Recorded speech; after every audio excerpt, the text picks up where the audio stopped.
전혀 계획하지도 않고 전혀 생각하지도 않고 전혀 예상하지 못한 일들을 만날 때가 있습니다. 전혀 예상하지 못한 좋은 일을 만나면 참 좋을 텐데 우리의 인생이 늘 그러지 않더라고요. 예상하지 못한 또 위기가 또 우리의 삶에 찾아올 때가 많이 있습니다. 우리 모두가 잘 알다시피 지금 지구촌은 우한 폐렴 때문에 참 많이 힘들어하고 또 공포 속에 쌓여져 있습니다.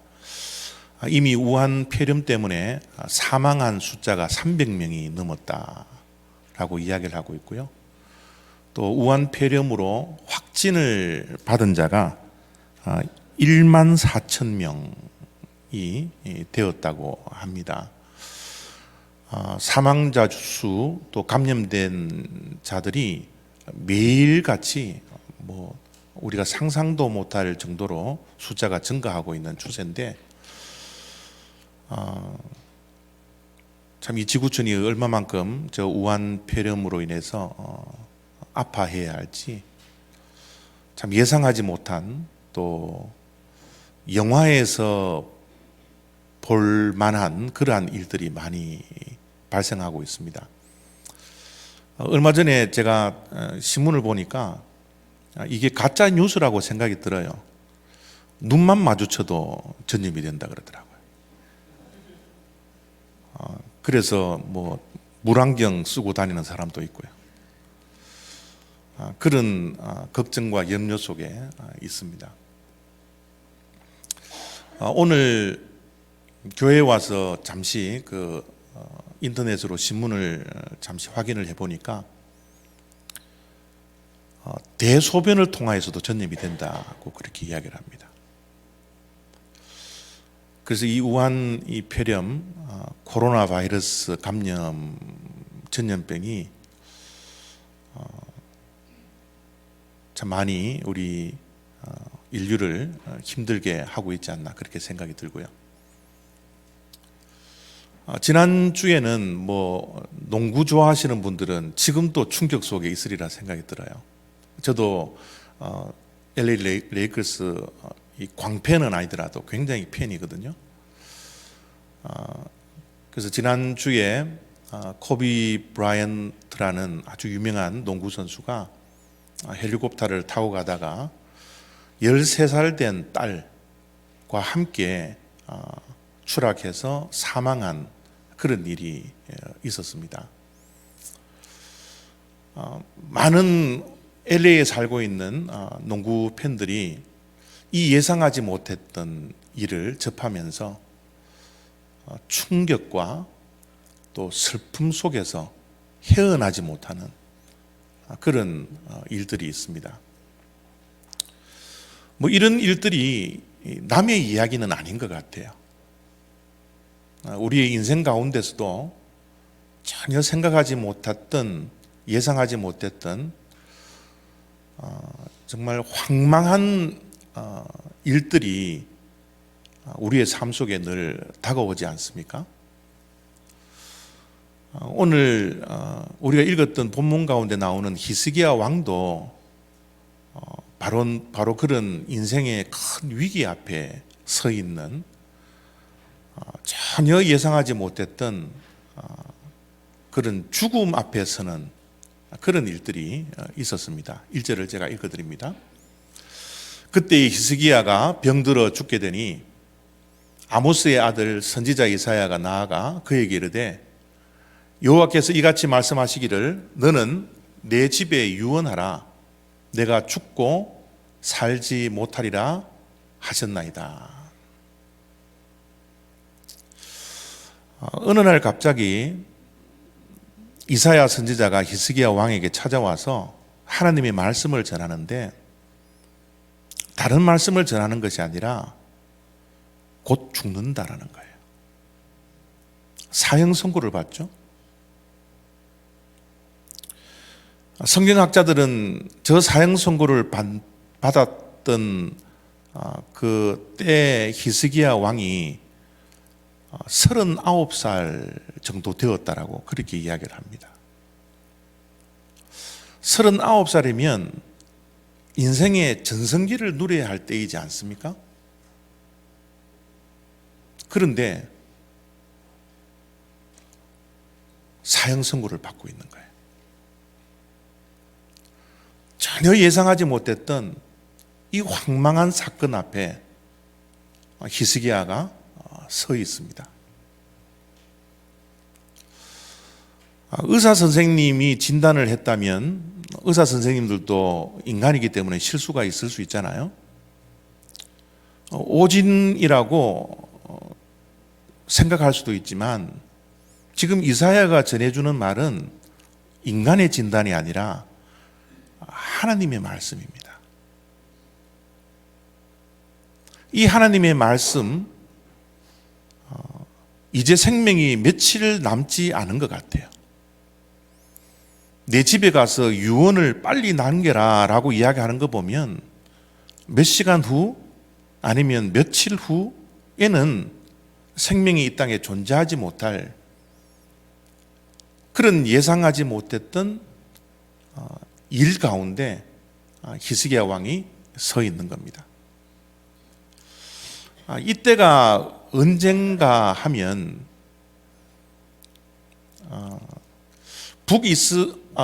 이 아수르 제국이 북이스라엘을 이제 멸망을 시키거든요. 그 멸망을 시키고 난 다음에 남쪽 땅에 있는 남유다 땅도 멸망을 시키기 위해서 많은 침략을 했었습니다. 그런데 아수르 왕이 이 18만 5천 명이라는 군인들을 파송을 해서 이제 예루살렘을 포위하고 있는 그런 상황이에요.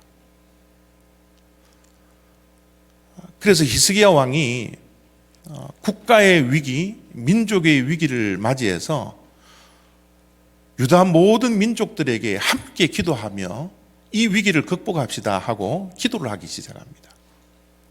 그런데 놀랍게도 하나님께서 천사들을 보내주셔서 18만 5천 명이라는 이 아수르 제국의 군인들을 하루아침에 다 물렸어요. 저 때는 언젠가 하면 하나님께서 18만 5천 명이라는 아수르 제국의 군인들을 하루아침에 물리쳤을 그때입니다. 국가의 위기가 사라지고 민족의 위기가 사라진 성전가를 부를 그때예요. 춤추고 잔치를 할 그때에 히스기야에는 비극의 소리, 사형 선고가 선포되더라는 거예요. 우리 인생도 늘 이런 것 같습니다. 좋은 일들은 잠깐이고요. 슬퍼한 일들이 참 많이 지속되는 것 같아요. 기쁘고 즐거워해야 하는 날보다 슬프고 눈물 흘려야 하는 날들이 우리 인생 가운데 훨씬 더 많지 않습니까? 좋은 일들은 잠깐이고 예상하지 못하고 기대하지 않았던 인생에 그 수많은 일들, 비극 같은 일들이 우리의 인생에 다가올 때가 얼마나 많이 있어요. 그래서 우리의 인생은 인간 만사, 세옹지마라 그러잖아요. 불행과 행복이 다 헷갈립니다. 행복하다 싶으면 불행이 다가오고요. 또 불행하다 싶으면 또 행복이 찾아오고요. 우리 인간 만사가 늘 세옹지마인 것 같아요.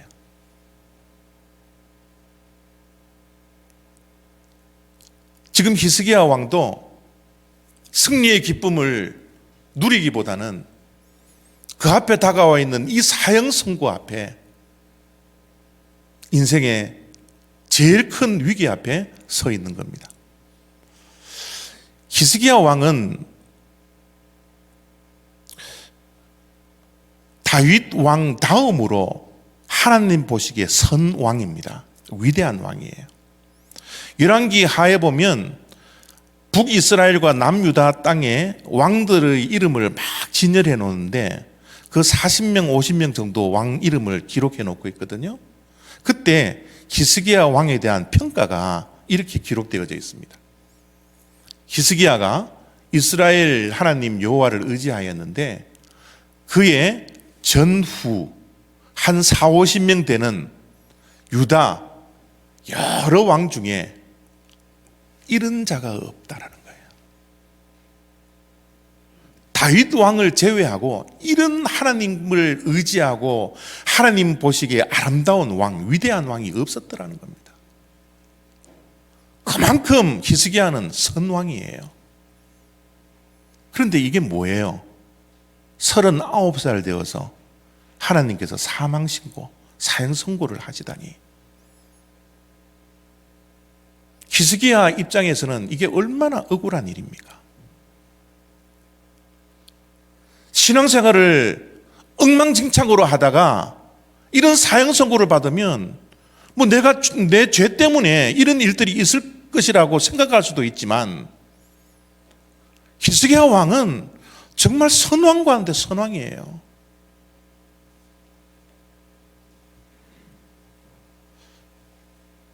저 같으면 사형 선고를 받아서 잠 못 이루는 것보다 억울함 때문에 잠을 못 이룰 것 같아요. 그런데 여러분, 이런 억울한 상황 속에서 히스기야는 참 탁월한 반응을 이렇게 우리들에게 보여주고 있습니다. 히스기야가 얼굴을 벽으로 향하고 여호와께 기도하여 이르되 여호와의 구하오니 내가 주 앞에서 진실과 전심으로 행하여 주의 목전에서 선하게 행한 것을 기억하옵소서 하고 히스기야가 심히 통곡하니, 히스기야가 있어서는 안 될 그 일 가운데 정말 억울한 그 상황 속에서 반응하고 선택하는 것은 바로 기도라는 겁니다. 보통 사람들 같으면 이 사실을 부정할 수도 있었을 거예요. 혹시 이사야 선지자가 잘못 알고 이 말을 전해주고 있지 않을까? 아니면 하나님께서 다른 사람에게 벌을 주셔야 되는데 착각하고 나에게 와서 이 말을 전하고 있지는 않을까? 아니, 내 인생 가운데 왜 이런 일들이 일어나야만 해? 나는 지금 39살 될 동안에 나라와 민족을 위해서 종교개혁을 하고 우상들을 타파하고 하나님만을 의지하고 진실과 진심으로 하나님을 의지하며 살아왔는데 어떻게 이런 일들이 일어날 수가 있을까? 부정하며 원망할 수도 있었을 거예요. 그렇게 반응을 할 수도 있었을 겁니다.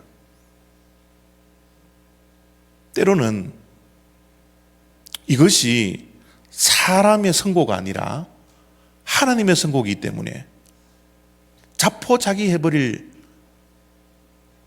그런 반응도 할 수 있었지 않았을까요? 하나님이 말씀하셨는데 이건 나는 끝이다. 나는 며칠 후면 이제 죽을 것이다. 포기할 수도 있지 않았을까요?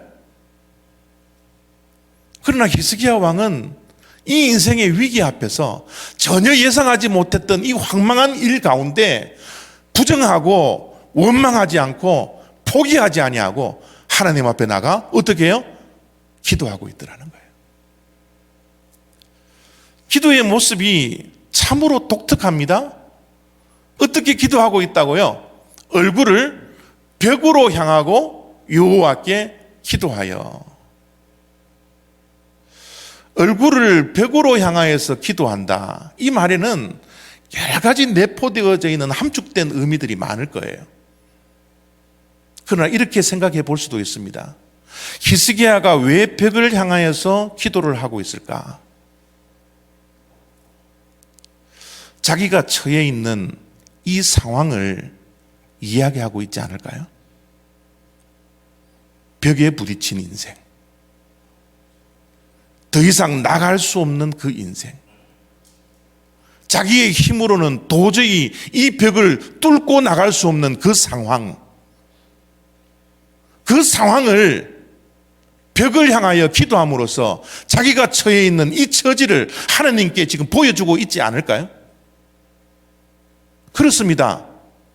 우리의 인생들도 때로는 이 벽에 부딪힐 때가 얼마나 많이 있습니까?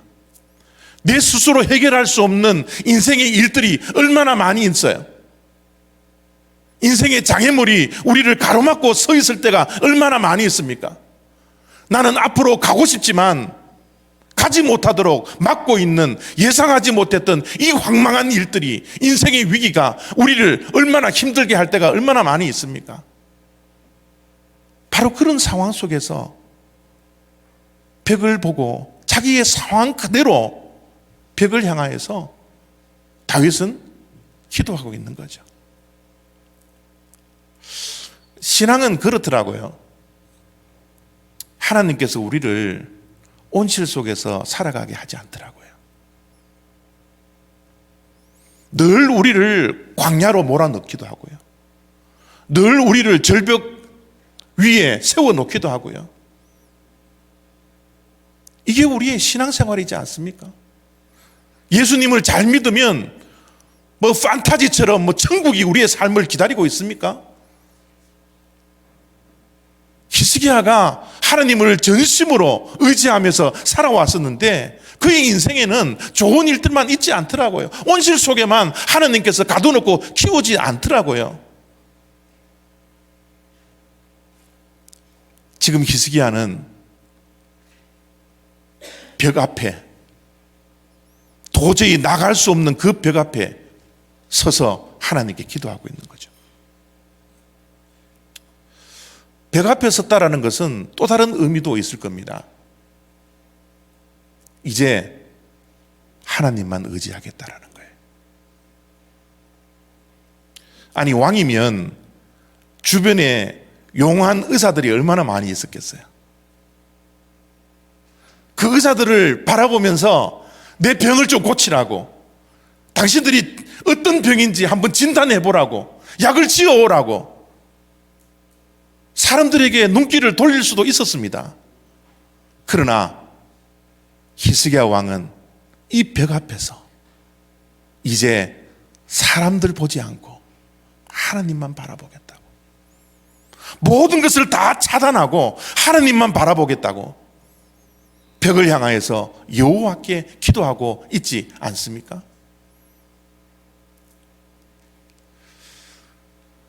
하나님을 향하여 벽을 보고 기도를 하는데 그냥 기도하지 않아요. 심히 통곡하면서 기도하고 있습니다. 보통 통곡이 아닙니다. 심히 통곡하며 하나님만 바라보며 인생의 벽 앞에서 이제 내가 살 길은 하나님밖에 없습니다 라는 그 고백과 함께 눈물을 흘리며 부르짖으며 하나님께 통곡하며 기도하고 있는 거예요. 통곡한다라는 이 말 속에는 간절함이라는 이 단어도 함축되어 있을 거예요. 히스기야는 어떤 기도를 하나님께 하고 있습니까? 간절한 기도를 하고 있는 거예요. 대충 하는 기도가 아닙니다. 내 기도를 하나님 들어주셔도 되고 안 들어주셔도 괜찮아요 라는 그런 기도가 아닙니다. 이 기도를 하나님께서 들어주시지 않으면 안 됩니다 라는 절박한 기도를 하나님 앞에서 하고 있는 거죠. 인터넷에 이런 글이 있더라고요. 어느 부모가 자식에게 남겨놓은 글인 것 같아요. 그 글을 제가 읽습니다. 절박함, 간절함, 절실함, 이 삶이라는 전쟁에서 살아남아 끝내 승리할 수 있는 유일한 마음가짐은 간절함, 절박함, 절실함이다. 아들아, 이걸 잊지 말아라.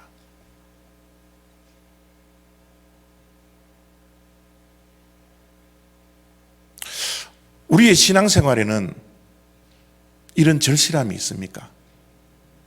이런 절박함이 있나요? 우리의 기도에는 이런 절실한 기도, 하나님 앞에서 통곡하며 부르짖는 기도가 우리들에게 있습니까? 주님께서 이 땅에서 제자들에게 남겨놓으신 말씀입니다. 구하라, 그러면 너희에게 주실 것이요. 찾으라, 그러면 찾을 것이요. 문을 두드리라, 그러면 너희에게 열릴 것이라. 주님께서 가르쳐 주신 기도의 방법입니다. 저 기도의 방법 가운데 주님께서 어떻게 우리에게 기도하라고 가르치고 있나요? 문이 열릴 때까지 절실함을 가지고 계속 두드리라는 거예요. 문이 열려도 되고 열리지 않아도 되고 그렇게 놓고 하지 말라는 겁니다. 마음의 애절함을 가지고 절실함을 가지고 절박함을 가지고서 문을 두드릴 때 하나님께서 그 문을 열어주시겠다고 약속해 주시는 말씀이지 않습니까? 소중한 것을 되찾을 때 간절함을 가지고서 찾을 때 찾아지는 것이지 대충 하면서 찾는 것, 그것은 찾을 수 없다라는 거죠. 주님께서 우리에게 가르쳐 주신 기도는 간절한 기도예요. 절박한 기도를 우리에게 가르쳐 주고 있지 않습니까? 여러분은 인생을 살아가는 동안 이런 간절함이 있나요? 내 인생 앞에 다가와 있는 이 벽 앞에서 이 문제를 해결하고 인생을 살아가야 함에도 불구하고 인생의 장애물 앞에 낙심하고 절망될 그런 예상하지 못했던 황망한 일 앞에서 우리는 이 문제를 해결하기 위해서 주님 앞에 설 때 이런 절박함이 우리들에게 있나요? 우리가 기도할 때 이런 절실함이 우리들에게 있어야 하는데 우리의 기도가 때로는 그렇지 않더라고요. 죄송한 이야기지만 예배 드리는 것 있잖아요. 우리가 지금 예배를 드리는데 때로는 저의 마음속에 이 예배를 하나님께 드리는 것이 아니라 예배를 빨리 해치워 버려야 되겠다.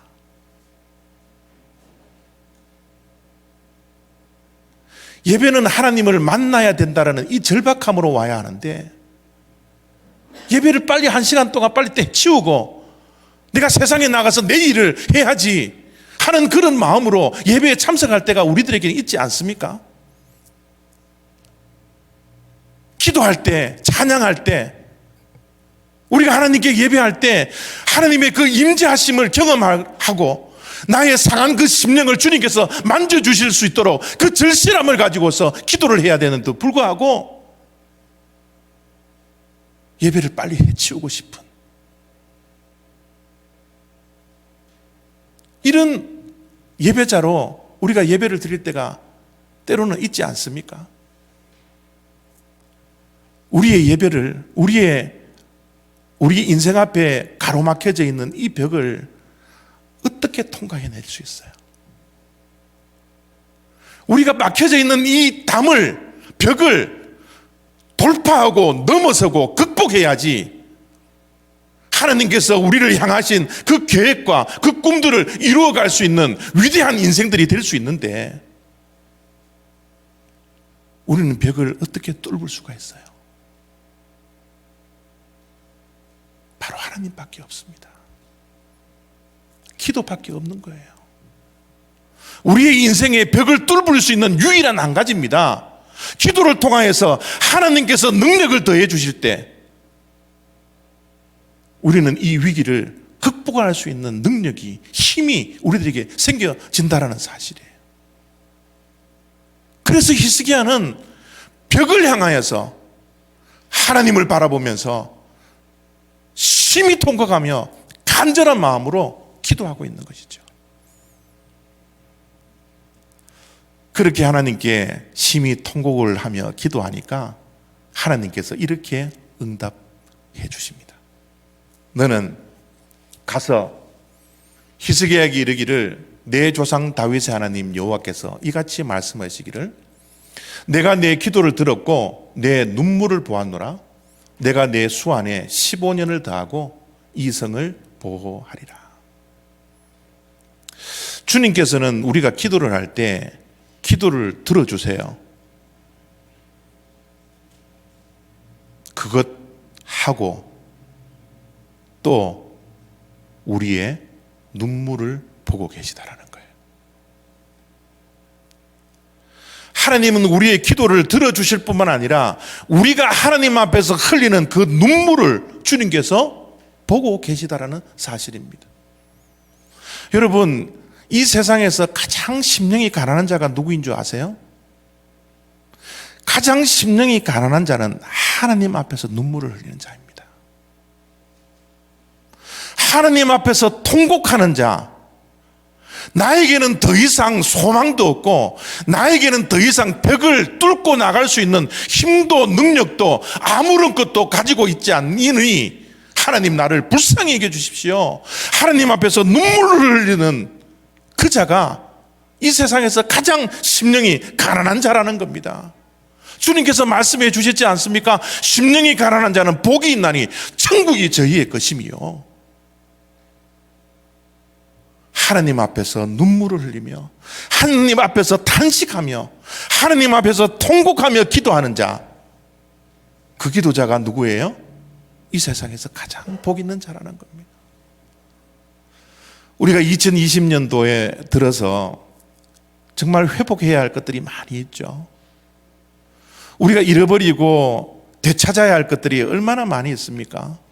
그런데요, 2020년도에 우선적으로 회복해야 할 것이 저는 하나님 앞에서 눈물 흘리며 기도하는 눈물 기도라고 생각을 합니다. 여러분, 하나님 앞에서 언제 눈물 흘려 보셨나요? 하나님 앞에서 언제 눈물을 흘려 보셨습니까? 하나님은 우리가 기도할 때 우리의 기도를 들어주실 뿐만 아니라 우리의 눈물을 보신다고 그랬는데,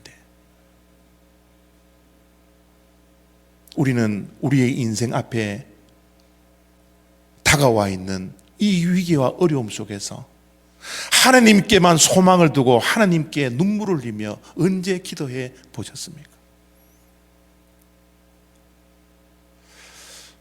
성경을 아무리 찾아봐도 히스기야의 병명을 찾을 수가 없어요. 히스기야가 무슨 병에 걸렸는지 우리에게 알려줘 주면 참 좋을 텐데 하나님께서 이 병명에 대해서는 침묵하고 있더라고요. 왜 하나님께서 이 병명을 직접적으로 우리에게 가르쳐 주시면 좋을 텐데 왜 침묵하고 가르쳐 주시지 않을까? 저는 이렇게 생각합니다. 어떤 병에 걸렸는지 그것이 중요한 게 아니에요. 하나님 앞에서 눈물을 흘리느냐 흘리지 않느냐. 하나님 앞에서 눈물을 흘리며 히스기야가 기도하니 병이 멈추어진 거예요. 이런 책 제목도 있습니다. 눈물의 기도는 눈물을 멈추게 한다. 하나님 앞에서 흘리는 눈물의 기도는 우리의 인생 가운데 흘려야 할 그 눈물을 멈추게 하더라는 거죠. 우리 인생 가운데 멈춰야 할 것들이, 멈추어야 할 것들이 얼마나 많이 있습니까? 그 멈춰야 할 것들을 어떻게 멈출 수가 있나요? 내 노력으로, 내 힘으로, 내 능력으로, 내가 가지고 있는 것으로 그것이 멈출 수가 없다라는 것을 알 때가 얼마나 많이 있습니까? 히스기야가 눈물을 흘렸던 그 눈물은 죽음도 멈추게 하는 거예요. 히스기야의 눈물이 죽음을 멈추게 했습니다. 우리의 눈에서 나오는 눈물을 멈추게 했을 뿐만 아니라 죽음까지 멈추게 하는 그 능력은 바로 히스기야가 하나님 앞에서 흘렸던 그 눈물의 기도지 않습니까? 제가 마음이 조금 울적하고요, 또 힘들어질 때 이 로버트 슐러 목사님이 했던 이 말씀을 늘 찾아서 읽고 묵상을 합니다. 이 로버트 슐러 목사님이 이 유명한 말을 남겨놓았거든요. 절벽 가까이에 나를 부르셔서 다가갔습니다.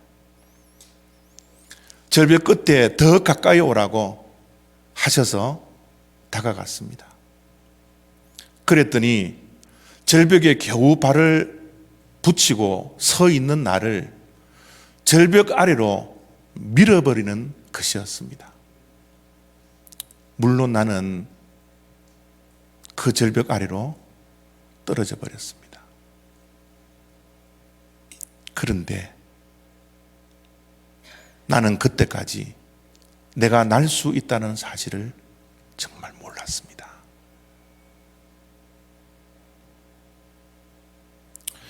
우리의 인생길을 걸어가다 보면 정말 절벽 위에 서 있을 때가 있어요.